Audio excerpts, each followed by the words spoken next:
Welcome back mga ka-viral para sa ating latest update ngayon sa kaso ng SBSI sa Surigao del Norte.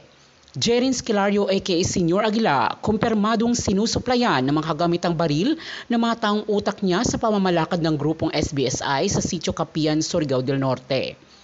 Maliban pa dito ay meron ngang banyagang leader na tumutulong di umano para sa Socorro Bayanihan Services Incorporated o SBSI. Ito ay ayon sa intelligence report na nakalap sa patuloy na investigasyon sa kaso ni Senior Aguila at iba pang leader ng grupo. Inaalam din ng mga otoridad ang di umano'y secret basement sa Sitio Capihan na di umano'y walang sinumang pwedeng pumasok kundi ang mga otorisadong miyembro lamang. Isang hiwaga nga ang naistuklasin ngayon ng mga nag-iimbestiga ang laman ng nasabing basement. Ito ay ayon sa salaysay ng isang witness na nakakaalam sa nasabing secret basement.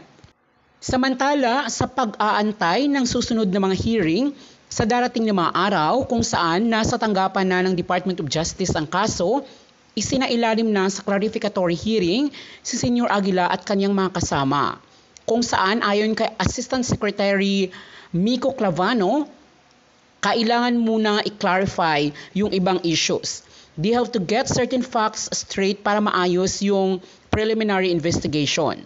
Dagdag pa niya, magsasuggest pa ang panel of prosecutors kung ano pa ang pwedeng ibigay na documents. Sa ngayon, nasa custody pa rin ng Senado si Esquilario pagkatapos na ma-cite of contempt sa last hearing ng kanyang mga kaso, tulad ng human trafficking, kidnapping, child abuse at marami pang iba. Naghahanda na rin ang kampo ni Senior Aguila para ipagtanggol ang kanilang mga sarili sa susunod na mga pagdinig sa Department of Justice. Ang kanilang abogado na si Atty. Olga Reserva ay binatikos din ng mga netizens pagkatapos na siya ang naging representative ng kampo ni Senior Aguila noong nagdaang Senate hearing. Kilala kasi ang attorney na tumutulong sa mga mahirap at naaapi sa kanilang lugar. Subalit ito ang naging abogado ngayon ni Senior Aguila. Sa kaugnay na balita ay iniutos na di umano ng gobyerno sa DENR na bawiin ang lupain sa Sitio Capihan na ibinigay sa mga tao para doon manirahan.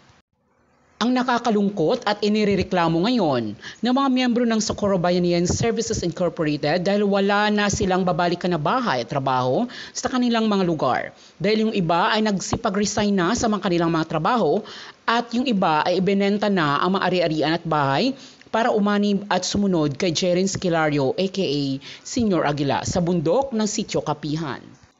Nagiging kaabang-abang nga ngayon ang susunod na mga revelasyon sa patuloy na pagdinig ng kaso ni Senior Aguila ng SBSI, ang di umanay kulto sa Surigao del Norte. Para sa ating susunod na mga updates sa kaso ngayon ni Senior Aguila, abangan niyo po guys ang susunod nating mga upload dito lamang sa aking channel. Pero bagong lahat, kung hindi ka pa nakapag-subscribe, please do subscribe kung gusto mo ng ganitong mga content. At huwag na rin kalimutan ang i-hit ang notification bell para ma-notify ka sa mga next videos ko. Maraming salamat po sa panunod. Hanggang sa muli po.